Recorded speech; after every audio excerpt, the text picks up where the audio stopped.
Hey everyone, I'm Rachel, And I'm Jen, and welcome to Devilish Bookworms, the podcast. where we read and review books and release episodes every Tuesday. This week we have Fogbound by N.J. Alexander. Yay! In a land that is ravaged by an old war, one that is threatening to annihilate Entervia, there is but one man who can save them all, and it is the last person they would have expected. Zercien Volnaire was just a history teacher, not even one reliable enough to make it to his lectures on time.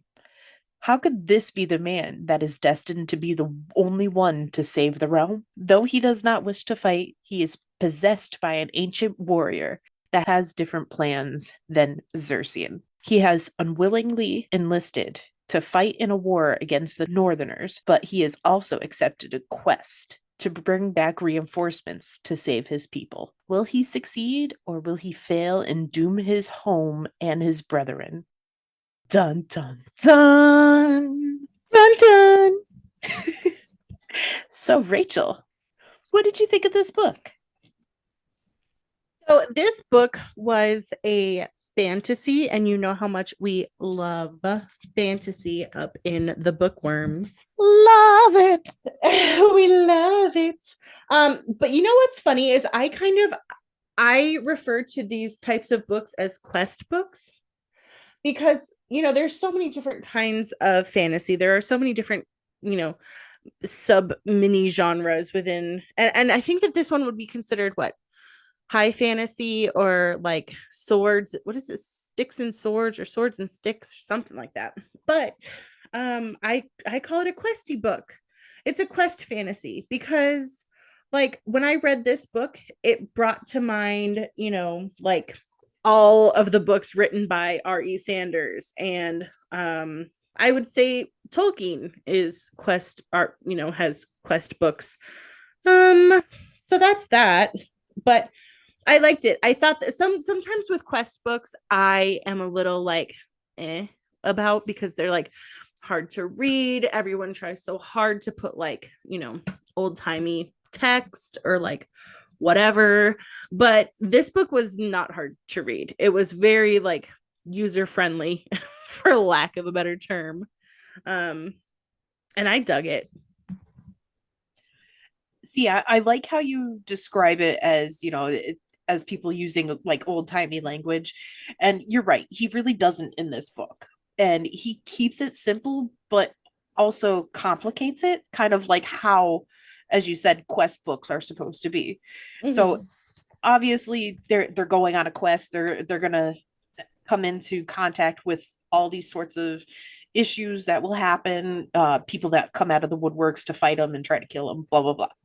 But the way that he did it, it wasn't like over explained. So he didn't break down every detail. Like, I know, you've said before you have a hard time reading Tolkien because he over explains. He's very very descriptive, and I feel like NJ actually put in the right amount of descriptions and didn't go overboard. Like, we didn't need to know what kind of dirt there was or gravel on the side of the road. Like, he didn't do that to us, which was great. So it was kind of like a break from the norm, where he, even at one point he's like, I don't know the difference between a long sword and a blade, and he's like, they're all long swords to me, and I'm like, yes, thank you. Yeah, it was literally like he said, like, everything that's longer than a dagger is a long sword. I was like, Yes, perfect. exactly. And as much as I'm a nerd and I love, like, the whole medieval and archaic realms, I I don't know the difference between whatever fucking dagger or blade or whatnot. Give me a knife, give me a sword. I don't care. Just give me something stabby. Mm. But it's just, I love that he didn't overcomplicate it. He made it something that everybody could enjoy instead of just a certain type of group that can, get into like the cosplay and the LARPing and all that. So it's really great that he kind of made it for everybody instead of just one group. I'm so glad that you pointed that out because that is 100% accurate. Like I feel like anyone could pick up this book, and even if you're not normally like a high fantasy kind of person, you would enjoy it. Like I mean, he has incredibly strong female characters, like not to jump too far ahead, but like, it I don't know. I think that a lot of people would really like this book. Um unless you are really into the, kind of like more pretentiously, you know, whatever. I'll stop there. But yeah, I really love the fact that he simplified it. And like you said, he really did have great, strong characters. And he also kind of had disgusting characters. And Are we gonna go there? oh, we're gonna go there because it happened so early on in the book that I need to go there soon. We have to get it out of the way. So there was this character, and he was literally just called the Boil Face Man. And Nick, I applaud you so much for being able to skeeve me out with less than a sentence. I don't, Nick, you nasty. No, I'm just kidding. No, listen, I gagged so much trying to just read some of the descriptions he was like he was talking about how the man had boils on his face, and sometimes they would pop and pus and Yeah, and he like, would pick them and they hold on. I wrote down a quote. Hold on, this is gonna happen. I'm so upset. This character, I almost reached out on Threads and was like, Nick, we gotta talk about this man. So the quote it says the boil faced man shook his head in rapid beats, and blood, pus, and dried skin fell like rain atop the king's dark brown face. Ew. I just broke Jen. literally, I was trying so hard not to actually throw up because that is so gross. That is so disgusting. First off, I didn't need the visual. I mean, I can't believe you were able to make that visual so very, very real, but I did not want that visual. So, and that's not even like the only time it happens. Like, though that character, I don't want to harp, obviously, but like, but oh yeah, there was one point where he licks something and it's like fully described, and just no thank you, no thank you. This was my absolute least favorite character, and it was only just based off of the fact that he was disgusting, absolutely gross, gross. So I applaud you for, like I said, being able to skeeve me out within less than a sentence, but god damn you. Yeah. So, as you can tell, Nick is very good with descriptions. I would say so, but also like you said, not in a way that was like uh over the top or like too like not descriptive enough. He was the like I feel like he was the perfect amount. Even the disgusting parts, because it was like done with intention, right? Like it wasn't just like la di da di da, oh, he's gross, blah blah blah blah blah. No, it was like his blood and pus is running down his face, and you're like, so you get like a gross reaction, but it's not enough to like make you actually sick. I mean, it's close, but it teetered the line there. It teetered. Yeah. But I mean, it wasn't like it was like the only time that we encountered this character. So the fact that it kept happening was just like, all of a sudden, surprise, here's a chapter on the Boil Man. And I'm like, no, Nick, please stop. No, please don't. No, not the gumdrop buttons. You're a monster. Sorry, that that moment right there is all I could think of. I was like, no, not anymore. Not the gumdrop buttons. Not the boil face man. Not the boil faced man. I love the fact that he was able to like transition from talking about the boil face man to going into an epic battle scene to going to like a love scene type, not like a love scene, but at the same time like a just a nice cozy scene. How about that? Nice and cozy. You got so many emotions during this book, so it was nice. Yeah, I think that that is one of those perfect examples of how he was able to write the story for everyone, you know? Yeah, absolutely. It definitely gave something for everybody because it wasn't just like disgusting. It wasn't just all uh war based. It had a little bit of everything for everybody. And I think that's super important, especially with these kind of books, because they're so heavily focused usually on the quest itself or like just the fighting. So I think with the fact that he brought so many different elements in it, it just made it all the better.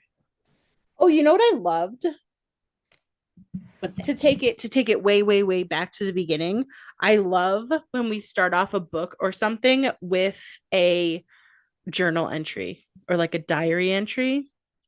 So as soon as I cracked open that book and I had that entry, I was like, what? Absolutely. Plus, as you said, like getting so many different perspectives, that was freaking awesome too. But I have to say this. So the whole fog situation. So just to kind of give you an idea of the reason behind Fogbound. Um, so Zercien is possessed by an old warrior that's supposed to be dead.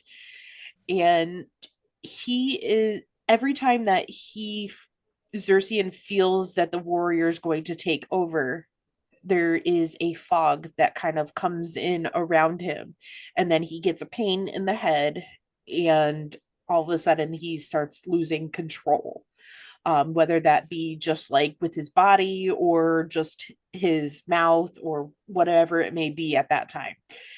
So when Zercien first went to uh he was going to class and the soldier stopped him and he's like, well, we need soldiers and you look like you could be a great soldier. And Cersei's like, no, man, I'm good. And then all of a sudden he saw the fog roll in, and next thing he knew, he was already signed up to participate in the war. So Mm-hmm. I love that he gave it like a kind of like an aspect, like you have that moment where you realize, oh shit, I'm about to lose control. I don't have the like this is the cue. This is it. Like this is what I've got and this is what I'm dealing with. Holy fuck, get me out of here. But shit, it's too late.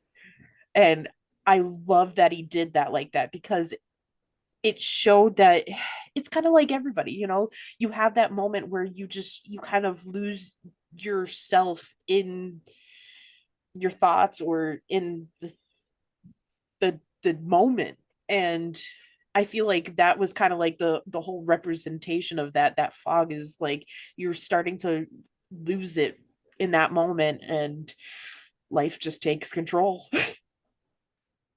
Yeah, absolutely. I loved the whole fog element. The whole like the fact that the fog was a thing that existed. Like, I mean, he was basically being possessed by this other, person.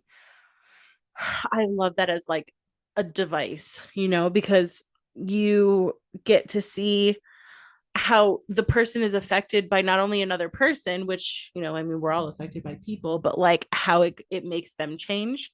And you definitely do get to see how Zercien changes from, even in the first couple chapters. I don't love the fact, but I kind of dig it because of the fact that every time he changes into this warrior, he does change,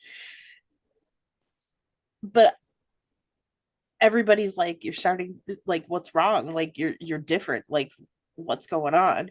And of course, he doesn't like tell anybody, and it frustrates me because it's like I'm like sitting there like, why aren't you telling anybody to kind of get some help? Like, why are you just like forcing yourself to deal with this alone?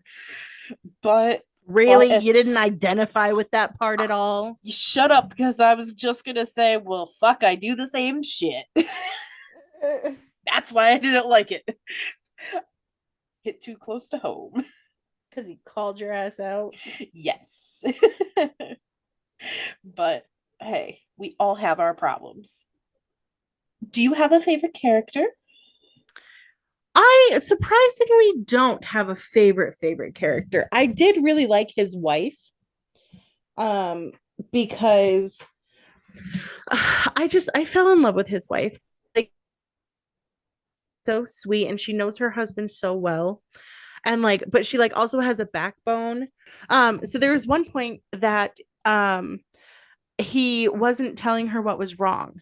And so he ducks underneath the table, and instead of like instead of saying like, hey, come back up here, or like, waiting for him to come up on his own, she like crouches down and then says like, hey, can I come in?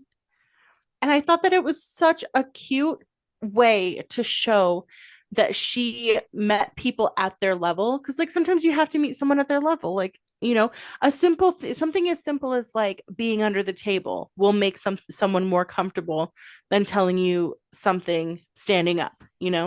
And just by like meeting him where he was, I thought that I just fell in love with her at that point. I was like, you're the best. I love you. Yeah, she really was like really great, especially at that moment because the fact that she knew, just the fact that she knew, and you have to really love someone enough to pay that much attention to know when something's that wrong. Right. And like as soon as I so I'm gonna say a thing. As soon as I started talking on the phone with you today, you were like, what's wrong? And I'm like, nothing. I'm fine. And you're like, no, no, no, no. Nothing. So it's like, Nothing's uh, wrong. yeah, whatever. But it's great when you have characters like that actually can feel when something's wrong, because it's very rare to have people in your life that care enough to know when something's wrong. Whatever. Yes, you're awesome and I love you. Stop knowing me so well. Aww. I was like, oops, someone's been in her head again. Oh, yeah, as always. But so I actually had two favorite characters, and one's going to be kind Ooh, of out of left field, is it the but boil face man? no, no, no, no. That is my least favorite. So I liked Mela, Uvard's wife, because of the fact that she was kind of like super fierce, um, but she was like equivalent to her counterpart. Like she was just as spicy and ready for battle as Uvard was. And on top of that, she was also ready to put him in his place. So for being like, I wouldn't say like a tiny scrappy person, but for being like a female in this type of day and age, it was nice to see that she didn't play that whole woe is me role. She would fuck around and find out type of woman. And I love that. He turned around and she had punched him in the face. And the quote was something like there was blood on her knuckles and it wasn't her own. It's my kind of woman. I aspire to be that kind of woman. You know, I thought that it was really cool, and I loved the fact that the relationships were so healthy. Mm, Like they were real partnerships. There wasn't like, I'm the woman, so this, I'm the man, so this. No, they were legit. Both of them were they were just partners in their relationship. yeah, absolutely. And it was always like well thought out communication, and even though they were scared to say the thing or whatever it would be, they they would still do it. And there was no fear. Well, there was fear, but not in the sense of I can't communicate this to my loved one. It's more like I'm afraid of upsetting my loved one, but I still have to tell them. So I absolutely love that because communication is so key, but comprehension is just even more so. And the fact that Yeah. both of these women and men were willing to not only communicate but comprehend each other. It was great. Yeah, no, it was fantastic. I loved it. But now I must tell you about my favorite character. Oh, that's right, because she was your second favorite She was character. she was my second favorite, but General Berglund, he was literally my favorite person ever. Okay. Really? I told you this was going to be completely out of left field, but in any book that you usually read with a general that's leading his army, that general usually sends his soldiers into battle and then he's behind them. This man Sure. was not only fierce, but he was actually courageous, and he literally was willing to be first into battle. And I think that like kind of really spoke volumes for his character, because that kind of to me was like a great leader. That is a true leader and how that should work, because he wasn't willing to just sacrifice his soldiers. He was more willing to sacrifice himself for his soldiers. And I think that that was huge. And I absolutely loved his character for it. So, What yeah. a fantastic observation. I, okay, because Like, I'm not even kidding. That was a great observation. well, it's like all these different books and movies that you read and see, every general just stands behind his soldiers. He's not willing to put himself in harm's way. But this man was more than willing. He was the first one ahead of everybody. Let's go, guys. And he would be freaking right there in with his soldiers. And I think that's entirely important of leadership. So, yeah, Well, and you know what? Not only that, but he was also very quick to give credit where credit was due. So like if he absolutely. like he wasn't, oh, this is my army, so I'm the awesomest one. No, he kept saying star recruit and blah blah blah. He did this. He saved my life. So it was really great. He was very humble. So when this book starts, we are in my one of my favorite ways to begin a book, which is a battle scene. And essentially what's happening from what from what you understand at the beginning is it is two kingdoms who are fighting each other. Um and basically one team or one kingdom is whooping the other kingdom, like just full on stomping them, right? So then the king goes, hey, we need help, like we can't do this on our own. Let's go and recruit people. So then the soldier goes out and recruits people from this little town. And that's where Zercien gets recruited. So um this little town is like, so not only like are the couples adorable, right? But like this little town seems to be like one of the cutest little towns to live in. Like everyone's nice, everyone's happy. Um but then we kind of later on start to realize that this town is really yes, it's nice and everyone's happy, but like they don't know any better. So like on the quest, Zercien starts finding out all of these things, like, that knowledge is being kept from them, and he sees magic, and magic was supposed to have been like extinct a long time ago. That's not even supposed to be a thing that exists anymore. But he sees it, and so this little town where everyone's happy is just so far behind, like, on everything. And it really kind of starts to open up Zercien's eyes. So I definitely love the way that he did the magic aspect in this, because it wasn't like an overload of magic. It was just like very subtle. Uh Mm-hmm. so like as you keep going on, you get little bits, little bits, little bits, and then there's like a full scene of magic, and then little bits, little bits, little bits. I love that, because I think it was important that it didn't overpower the story, but obviously the magical aspect had to be there for the whole possession situation. But Mm-hmm. I love that it was subtle. It wasn't overdone. And there's so many books where all of a sudden you bring magic into it and it doesn't make sense, and then it's like overbearing, and just literally the whole story becomes about magic. But in Mm-hmm. this story, like, you didn't lose any of the actual story with the magic still being present. Yeah, it was as if it enhanced the story. So like the main story was basically about, like, right, Xerxes on this, quest of like self-discovery, whatever, to like help his town.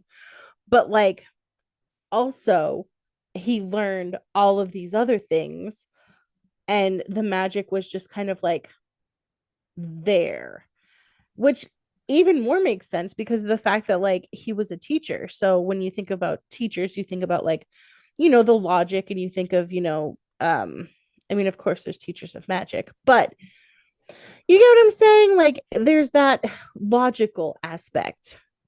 Yeah, and it like, because of his logical aspect, it made it seem more realistic that it was dead and it was gone, and then all of a sudden, like I said, little bits, little bits, little bits, and then whoa, there it is.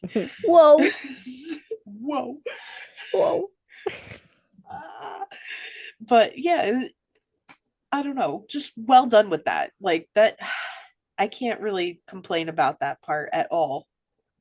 I can still complain about the boiled face man. Ugh, I till the day I die. uh But nothing was like, I don't want to say it again, but I'm gonna. But like nothing was overdone. Like it was the perfect amount of like description. It was the perfect amount of um like magic. It was really balanced, I should say. yeah. And it wasn't like too slow of a pace like most of these are, because again, it wasn't overly explained, so it wasn't drawn out. Like, they're cutting through the forest, they're going through some Yo, trees. Like fantasy is so bad with that. it tends to get very, very over explained. So I really want to take the time to appreciate the fact that it just wasn't like that. Like, granted, obviously some parts had to be explained, and that's to be expected, but I didn't need to know that the trees were green, or the ground was, some dirt, like gravel, like boring. But no, I appreciate the way that he didn't over explain any of that, and the subtlety of his transitions. But then his overly descriptive boil face man. Ugh. He wanted to gross you out. I know, and he did. Oh, gross. But yeah, there was a lot of positive aspects to this. Well, I mean, yeah, we both dug the book. Yeah. And there were twists and turns, and there were surprises. Okay. No, no Mm, spoilers. No no spoilers. spoilers. Ugh. Fuck. Because there, yes, just keep going. That's all I could say. Just keep going. Just keep reading. Just keep reading. I think one of the things that I love the most about this book was the fact that it was one of those stories where it was like a band of misfits who were saving the day. And I know that we've seen that before, but like I legitimately love a story where it's like Zercien is not like this, hero of all heroes. Like he's, this nerdy school teacher, and he like is clumsy. He can never get to work on time. Like he's not like the knight in shining armor, right? He's just a normal guy. And the fact that like he's now has this awesome, like possession fog situation going on. And then, he has his best friend who I think that's why. So like I would say that that Zercien's wife is my favorite character, but I kind of loved all of them because they all had flaws, but they also all brought something to the story, right? So like Uvard was like muscle, right? And he was like gung ho and he was like, let's go and get these, people or whatever. Um, but he wasn't like the smartest guy. Like he um kept failing like his test, and Zercien was like, oh, this is so easy, and then like I'm sorry. I like I'm not trying to interrupt, but all I kept thinking of was like Neville Longbottom but with muscles. with muscle. A muscly But Neville. but then again, I that could be like what was his name? Finian. Finian.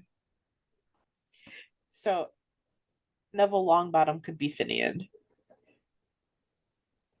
Oh yeah, I would say.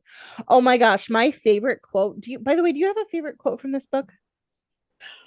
I actually do. Okay. Well, let's finish this conversation and then But I can't do that. That's not how my brain works, Jen. You know this about me. Like fine. squirrel. No, let's see. Ugh. Okay, we'll finish this conversation. Hold on. So, anyway, you were saying. No, you were describing the band of misfits and I interrupted you. Anywho's, so I just love that, because it's almost like I don't know. I know I'm not saying anything that everyone doesn't already know, but it's like, we could be a hero too. Like it's fun watching people like stumble around and then still be able to save the day. Like you don't have to be like this super competent person. Like I fumble through my everyday life and like I'm awesome too. Well, we fumble through our lives, but we are awesome. I don't know. I really like Zercien as a main character. So Zercien was a really good main character. I love the fact that he was so imperfect, like especially the whole like he's not gonna even make it to class on time. He doesn't assign homework. Like he's such a fuck up that it's so great that he's actually like meant to do something great. Yeah, I think the whole book is like, I mean, obviously it has so many different elements, but like part of the one of the things that I really loved about it was watching people kind of like, reach their destiny. Like I don't know, what if that one character was like, no, I don't need to go find my father, or like like I don't know, I dug it. I can dig that you dig it. Can you dig uh it? can you Ah, dig? sorry. Wow. What a dork of me. What So a now dorcas. back now we're gonna go back to your favorite quotes because I want to know what your favorite quote was. Oh my god, mine was from Finian. And it's when he says, they go and they knock on his door and he goes, hello for starters, not sure I like your introduction. Because they didn't even like say hi, they just like went into what they needed. And he was like, okay, or hi, that too. Yep. So you know what the funny thing is? My quote is from your favorite character. Okay. So it says, "Your burdens are my burdens. Your pain is my pain. I don't want you to ever forget." So it's just, it's such a simple quote, but again, with the whole like, they were there for each other, like they had such a healthy relationship, like right there just proved it.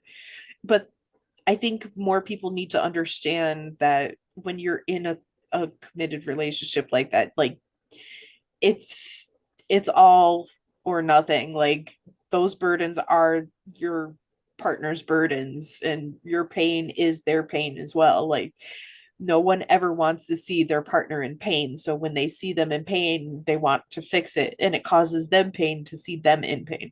So I don't, I don't know. I Say love pain that. again. No, I'm just Pain. kidding. Oh, Sorry. it's okay. I'm being a pain. Ah, it's such a pain. Ah, Anywho, so anywho's. this book was written by N.J. Alexander, and I know what you're thinking, like you're already going into the author about the author. Yes, because like there's so many elements to this book that are intertwined, and like I don't want to give, like we can't go into the lore, like we can't talk about, the different legends because we don't want to spoil it, and we don't want to talk about, you know, whose destiny is what because we don't want to spoil it. So um go read it. Go read Fogbound. I've kind of wanted to read this book since we started, and I'm glad that we did. I was happy. So anywho's, yes. So this book was written by N.J. Alexander. His website is njalexander.com. And if you go onto the website, you get to see the author. And there's a link right at the top where you can order the book, which I suggest you do. He has character art, there's an armory, there's an about the author and a world map. He also has different testimonials, like different feedback from listeners. You can join his mailing list. Hey Jen, What? guess where Nick's from? I don't know. Massachusetts. Nah, stop it. Yep. Stop it.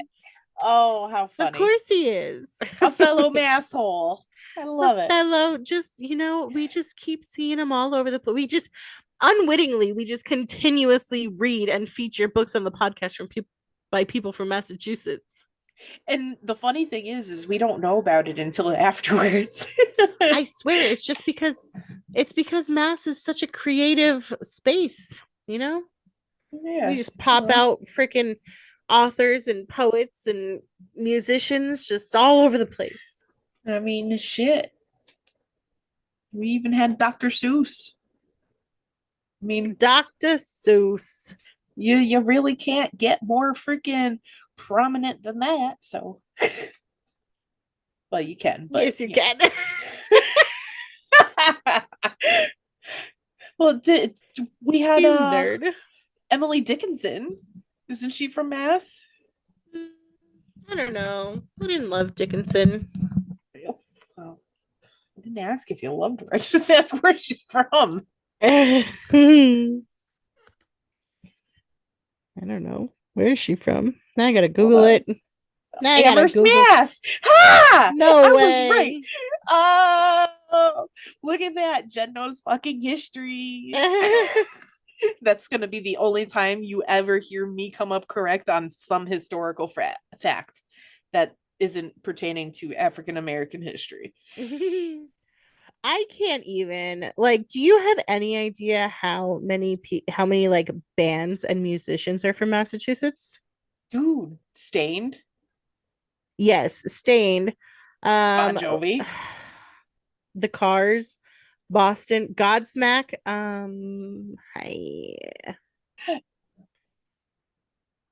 I don't know. Sully gets me every time. New Kids on the Block, of course. New Edition, Oh, wow. Aerosmith, Yeah, Aerosmith. Killswitch Tom Engage, Brady. Tom Hootie and the Brady's from, Blowfish, well, just saying, Tom Brady's from fucking Dropkick Mass. Murphys. Yeah, you didn't know that? No, I really like them though. Ice Nine Kills. So, along with all these really cool freaking people, Nick is along with that. Right? Oh goodness. Anywho, Jen, what are we reading next week? So, next week we are reading Angel's Mask by Jessica Mason. Yay! Woohoo! So, listen, Phantom of the Opera. That is all. That is all that needs That to is be said. all. I This is another author that we became friends with on Threads. I just like being able to read their books, you know? Like we chat with them and then we read them and then we're like, "Hey, read this book," you know?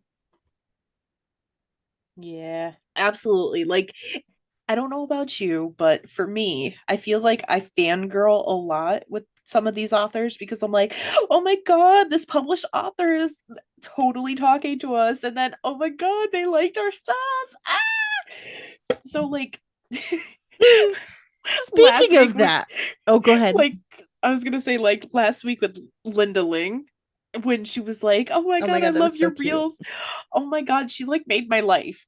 I was so happy that she was so happy. um mine's Nenia. I need you to read Raise the Blood. But anyways, I know I've spoken about that a lot, but she also like posted on one of our posts or commented on one of our posts like what yesterday, and she posted like three more of her books, and I was like, yes, I have a specific author TBR now. Wow. So looks like you found your specific author. And meanwhile, that was my horoscope. I know. I still have to go through all of those though. Like I do love that people posted their links and everything. That way I can actually just go directly there, check out their books and all that. So I'm obsessed with you people that do that. Thank you. Just so you know, I've already put some books on our KUTBR, Oh, I fucking and love you. yeah, you're welcome. Ugh. Well, see, you're the best. Now I just got to go through them. I want to like pin it, but I don't want to pin that one because then we'll have to unpin the other one. But I wish I could pin it to the top so I could always find the books. I know. All right. Anywho, everyone, please interact with us and like and subscribe if you like our podcast. Please recommend us to a friend. We love friends. And come back and listen to us next week. Yes, that way you get to find out what happens on this Phantom of the Opera-esque book. Phantom of the Megaplex. Oh, that was such a good movie. I know it was. I forgot all about that. Oh, how dare you bring up memories. All right, everyone. Well, we will see you next week. Bye. Bye.